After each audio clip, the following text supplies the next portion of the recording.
The U.S. government has unveiled tough new sanctions on two men within the highest reaches of North Korea's ballistic missile development program.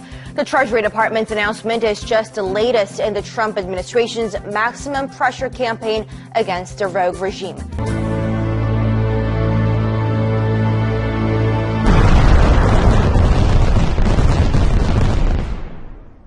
The U.S. Treasury Department's Office of Foreign Assets Control imposed sanctions on two key North Korean officials on Tuesday for their reported involvement in Pyongyang's ballistic missile program. The department says Kim Jong-sik, a veteran rocket scientist, is a key figure responsible for advancing the program to a point where the regime is successfully testing ICBMs capable of reaching the U.S. mainland. He was also involved in helping the North transition from liquid to solid fuel engines. The other man on the list is Lee Byung-chul, a former senior Air Force commander who oversees the regime's ballistic weapons development program. First of all, what do you make of the Treasury Department's newly announced sanctions, and will they make any difference? Listen, I think it's all well and good to sanction individual North Korean officials, but I don't think anybody should fool themselves into believing this is going to make a major contributions to our efforts to get rid of North Korea's nuclear weapons. Far more important in that regard are going to be the types of measures we took last week to actually target North Korea's economy as a whole, which, if they were given enough time, could well bring that economy to its knees and trigger a real crisis in the Kim Jong-un regime. And right now, I think that's probably the only hope we have, short of launching a full-scale catastrophic war on the Korean Peninsula, of actually resolving this crisis. Ri and Kim accompanied North Korean leader Kim Jong-un during the launch of the Hwasong-14 on July 4th and 28th, as well as September's launch of the Hwasong-12, which flew over Japan.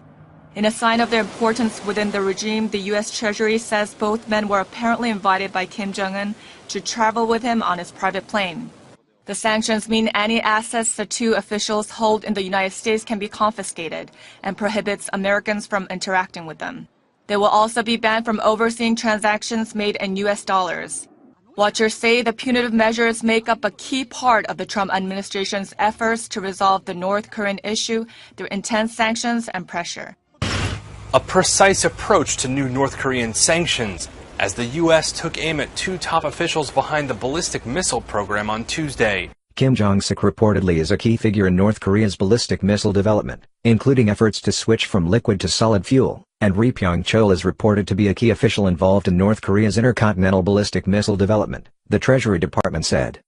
Treasury is targeting leaders of North Korea's ballistic missile programs, as part of our maximum pressure campaign to isolate the DPRK, and achieve a fully denuclearized Korean peninsula, said Treasury Secretary Steve Mnuchin.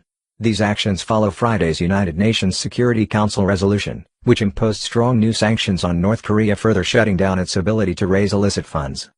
The UN Security Council unanimously approved a resolution Friday limiting the amount of gasoline and diesel North Korea can import, and tightening inspections of ships suspected of illegally carrying banned items to or from North Korea. Meanwhile, Russia says its Foreign Minister Sergei Lavrov told his American counterpart Tuesday that Washington's aggressive rhetoric has heightened tensions on the Korean Peninsula. Russia has reiterated its call for the United States and North Korea to start a negotiations process with the ultimate aim of resolving the nuclear crisis. Russia's Foreign Minister Sergei Lavrov pressed U.S. Secretary of State Rex Tillerson during telephone talks on Tuesday to move from the language of sanctions to the negotiating process as quickly as possible.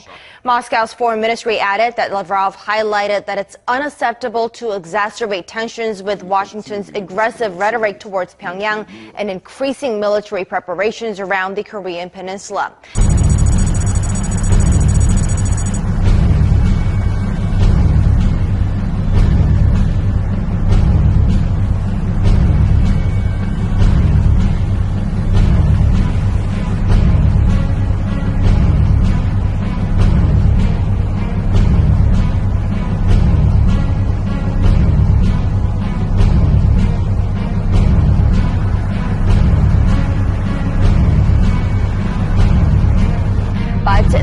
we noted that both Lavrov and Tillerson agreed that North Korea's nuclear and missile programs violate the demands of the UN Security Council. In response, the State Department said the U.S. can already talk to North Korea, quote, through a variety of channels, and that it's up to North Korea to change course. In a phone call between Lavrov and U.S. Secretary of State Rex Tillerson, Lavrov called U.S. rhetoric unacceptable, according to Moscow. The two top diplomats also discussed further steps to resolving the crisis in Syria as well as the situation in Ukraine. The U.S. State Department did not immediately comment on the call. North Korea has significantly stepped up its nuclear and missile programs in 2017, launching a newly developed intercontinental ballistic missile, ICBM, called Hwasong-15 last month. North Korea claims the missile is capable of delivering nuclear warheads anywhere in the continental United States. The test was Pyongyang's third ICBM test this year and its 20th ballistic missile launch of this year. Earlier in the year, U.S. President Donald Trump referred to North Korean leader Kim Jong-un as Little Rocket Man, fueling tensions between the two countries. The U.S. has increased sanctions on North Korea following missile tests.